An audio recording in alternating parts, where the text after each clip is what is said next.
मैंने बताया कि छठ बौद्ध पर्व है। दरअसल जो लोकमानस की जो परंपरा होती है उसमें बहुत सारी निशानियां ऐसी होती हैं जिसको पकड़ने पर उसका प्राचीन स्वरूप कुछ उभरता है। इतिहास रेत पर कुछ निशान बचे रहते हैं।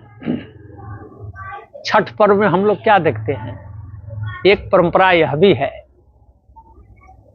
हाथी चढ़ाने की परंपरा है। तो पिछले साल मैं कपिलवस्तु गया था, तो कपिलवस्तु की जो खुदाई हुई है और वहाँ जो राजा सुधोधन का महल है उसकी मैंने यात्रा की थी। और उस यात्रा के क्रम में देखे कि कपिलवस्तु का जो राजप्रसाद है उसके एक छोर पर बहुत सारे मिट्टी के हाथी रखे हुए थे, बहुत सारे मिट्टी के हाथी। तो मैं वहां विजिट किया, वो राजप्रसाद के अंदर ही है। तो मैंने लोगों से पूछा कि इतने हाथी क्यों हैं मिट्टी के यहाँ। तो लोगों ने बताया कि सर यहाँ लोग अपनी मनौती पूरी हो जाने के बाद लोग हाथी चढ़ाते हैं। तमाम पुरुष महिलाएं वहां हाथी चढ़ा रहे थे और यह परंपरा कपिलवस्तु में, नेपाल के कपिलवस्तु में आज भी जीवित है।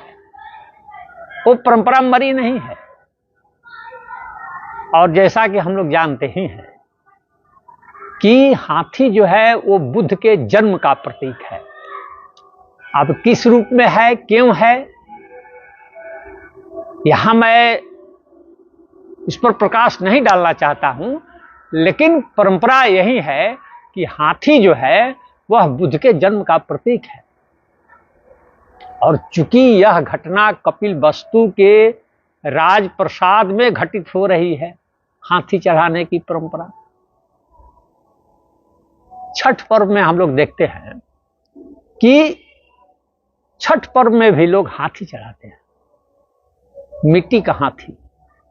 अभी तो हाथी की मूर्ति की कीमत बढ़ी हुई है, छठ का मौसम चल रहा है। तो घर पर हाथी को सजाया जाता है, सजा कर करके, और यह माना जाता है कि हमारी जो मनौती है, इसीलिए मैं कहता हूं कि वो मनौती का पर्व है, मनौती का व्रत है, इसको व्रत कहते हैं। बहुत पहले एक यूरोपीय यात्री आए थे 1812 ईस्वी में, तो उन्होंने छठ का वर्णन किया है। उनका नाम था फ्रांसिस बुकानन। 1812 ईस्वी में, समय नोट कर लीजिए, 1812 ईस्वी में इसी शाहाबाद क्षेत्र में, बिहार के शाहाबाद क्षेत्र में वो आए थे और उन्होंने अपना सर्वेक्षण प्रस्तुत किया है। और उस सर्वेक्षण में हम कल ही पढ़ रहे थे, उन्होंने छठ का डिटेल वर्णन किया है, तिथि सहित, और उसका जो विधि विधान है उसका भी उसमें वर्णन है, लास्ट पेज में है। तो उसमें देखे कि छठ के लिए जो शब्द आया है 1812 ईस्वी में, वो है छठ का व्रत। व्रत शब्द का अंग्रेजी में उन्होंने BHARAT लिख दिया है। तो भारत, छठ का भारत में पढ़ रहा था, लेकिन अर्थ तो मिल नहीं रहा था कि भाई छठ का भारत क्या है। तो भारत नहीं बल्कि व्रत है, व्रत। लेकिन उसका उन्होंने जो रिटेन लिखा है BHARAT, भारत, व्रत। व्रत में उपवास का होना जरूरी है। यह उपवास का पर्व है, केवल खाने पीने का यह पर्व नहीं है। तो 1812 ईस्वी में भी छठ को व्रत ही कहा जाता था। एक मैं बता रहा हूं कि 1837 की घटना। 1837 में एक महिला यात्री इंग्लैंड से पटना की यात्रा की थी और संयोग से उस दिन छठ ही था। 4 नवंबर, दिन शनिवार, साल 1837। नाम था उनका फेनी ईडेन। फेनी ईडेन के जो भाई थे उस समय में भारत के गवर्नर जनरल थे। उनका नाम था जॉर्ज ईडेन। जॉर्ज ईडेन की सिस्टर थी फेनी ईडेन। तो 4 नवंबर 1837 को वो पटना आई थी। वो शाम में देखी कि भाई पटना के तमाम लोग गंगा नदी के किनारे इकट्ठे हुए हैं संध्या को, और हाथ में टोकरी लिए हुए हैं फलों से भरा हुआ, और सब फेनी ईडेन ने अपनी आंखों से सब देखा। उसमें उन्होंने एक मार्केबल बात कही है।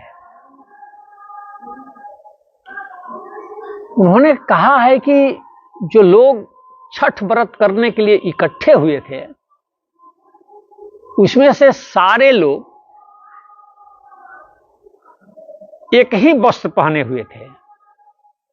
जैसे चीवर होता है, चीवर, तो चीवर में नीचे ऊपर एक ही वस्त्र होता है।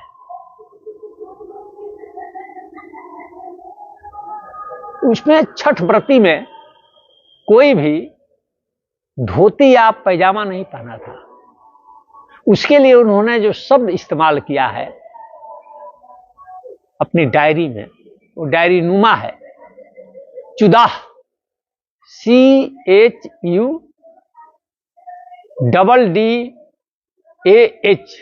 चुदाह। चुदाह जो डेवलप हुआ उधर पश्चिम एशिया में, तो वो चादर शब्द से हुआ। चादर, चादर से ही चुदाह बना। और चादर क्या है? चीवर है। तो उन्होंने इस चीज को वाच किया कि छठ घाट पर तमाम लोग चुदाह पहने हैं, धोती नहीं, पजामा नहीं, लुंगी नहीं। फेनी ईडेन ने 1837 में यह बात लिखी है और 1837 में ही सम्राट अशोक का शिलालेख भी पढ़ा गया था। इससे आपको साल याद करने में सुविधा होगी। फेनी ईडेन नेक्स्ट डे वो फिर देखती हैं घाट को, चूंकि अब सूर्योदय का अर्घ देना था। फिर जाती हैं देखने के लिए, देखती हैं पूरा आंखों देखा। छठ का वर्णन किया है फेनी ईडेन ने। और मैं ये कह रहा था कि घाट पर हाथी चढ़ाने की परंपरा है सूर्य को। तो ये परंपरा कहीं ना कहीं बुद्धिज्म से छठ की परंपरा को जोड़ती है। बहुत पहले चीनी यात्री ह्वेनसांग 7वीं शताब्दी में भारत आए थे।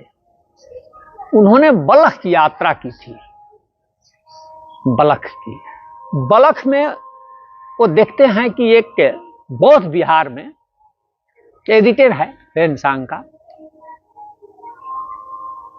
छठ व्रत हो रहा था, लेकिन छठ व्रत का स्वरूप वो अलग था। उसका जो अंग्रेजी ट्रांसलेशन विद्वानों ने किया है वो दो प्रकार से किया है।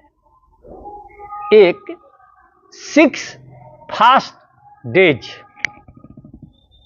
माने 6 उपवास के दिन, और एक 6 होली डेज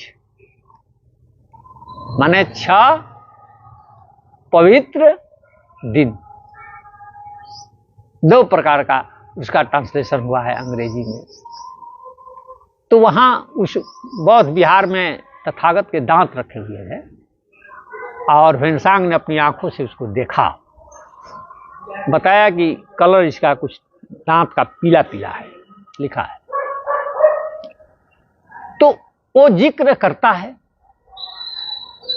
यहां गया में आईसीएस थे जॉर्ज अब्राहम ग्रियर्सन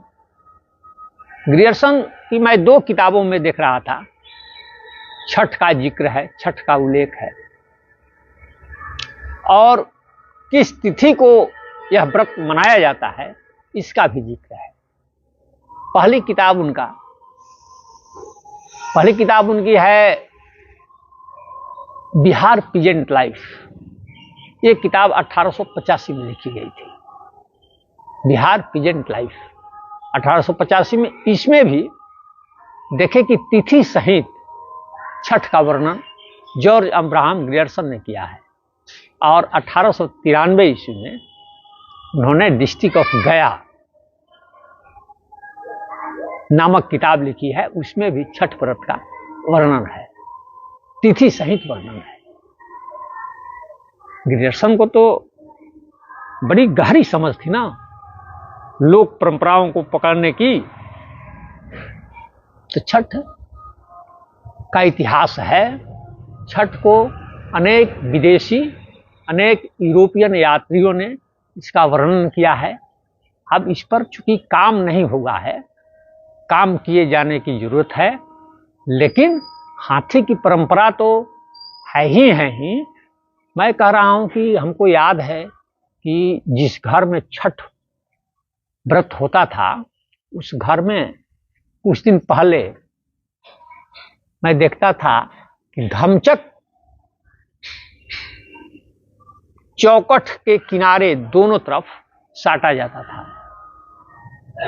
उसी से पता चलता था कि किस घर में छठ होना है। वो भी बुद्धिज्म की ही निशानियां थी। और छठ का प्रसाद अगरौटा, ठेकुआ जिसमें पीपल का पात और धमचक बना होता है। ये सब लोक परंपराएं हैं, और ये सब साबित करने के लिए पर्याप्त हैं कि छठ कहीं ना कहीं बुद्धिज्म से जुड़ा हुआ है। छठ घाट पर ही हाथी केवल नहीं चढ़ाया जाता है, लोग अपनी मुड़ेर पर हाथी को रखते हैं। एक जमाना था, मुझे याद है, हमारे गांव में जितने खपरैल के घर होते थे, याद कीजिए, अगर आप वीडियो सुन रहे हैं तो याद कीजिए, गांव में जो खपरैल का घर होता था, उसके मुड़ेर पर अगर 4 माथ है तो चारों माथ पर हाथी रखा जाता था। 2 माथ है तो दोनों माथ पर हाथी रखा जाता था। पूरा गांव का गांव, पूरा, ये बहुत प्राचीन बात मैं नहीं कह रहा हूं, ये सब तो मैं 60 साल के अंदर की बात कह रहा हूं कि मुड़ेर पर हाथी रखे जाते थे। पूरा गांव का गांव बौद्ध परंपरा को ढो रही थी। और विवाह में जो हाथी चढ़ाया जाता है वो उसी ट्रेडिशन का द्योतक है। इस पर आप रिसर्च कीजिए, तब आपको पता चलेगा। हाथी विवाह शादी में भी मिट्टी का चढ़ाया जाता है। ये सब परंपराएं हैं, बुद्धिस्ट परंपराएं हैं, जो समय के साथ साथ इसका स्वरूप बदल गया है। आपने सुना। बहुत बहुत धन्यवाद। धन्यवाद।